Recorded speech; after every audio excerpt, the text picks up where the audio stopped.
আসসালামু আলাইকুম সবাইকে। কেমন আছেন আমার প্রিয় ভাই ও বোনেরা? আশা রাখছি আল্লাহর অশেষ রহমতে আপনারা সবাই ভালো আছেন, সুস্থ আছেন, সহি সালামতে আছেন। আমি আলহামদুলিল্লাহ আমার পরিবার নিয়ে এই তো ভালোই আছি। তো আজকের এই ভিডিওটা অনেক আগে এডিটিং করে রেখেছিলাম, আসলে ভয়েস ওভার করা ছিল না, তো ভাবলাম আজকে ভয়েসটা দিয়ে দেই। তো আমি লাল শাক ভাজি করেছিলাম আর আলু ঘাটি, উত্তরবঙ্গের সবার সুপরিচিত, বলা চলে চিরচেনা এবং বিখ্যাত। কেউ বলে আলু ঘাটি, কেউ বলে আলুর ডাল।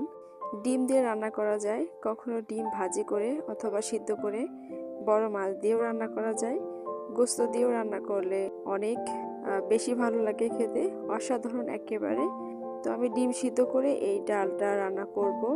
ডিম সিদ্ধ করে নিয়ে একটু তেলের মধ্যে হলুদ গুঁড়া দিয়ে ভালো করে ডিম ভেজে নেব।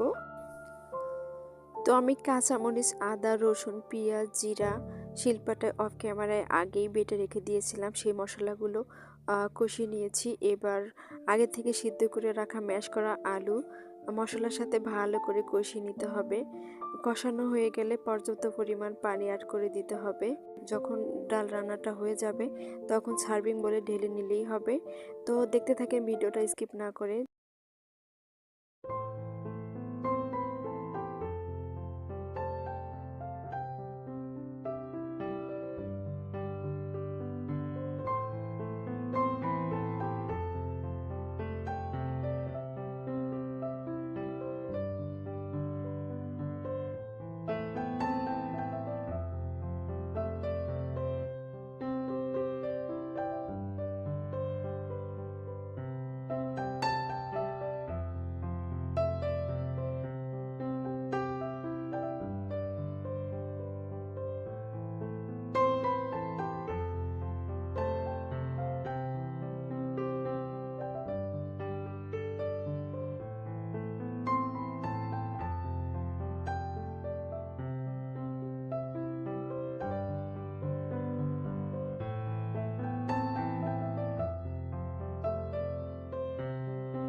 তো আমি যে আলুর ডাল রান্না করতেছি তাতে একটা সিক্রেট মশলা দিলে এত এত ভালো লাগবে খেতে, যা বলার অপেক্ষা রাখে না।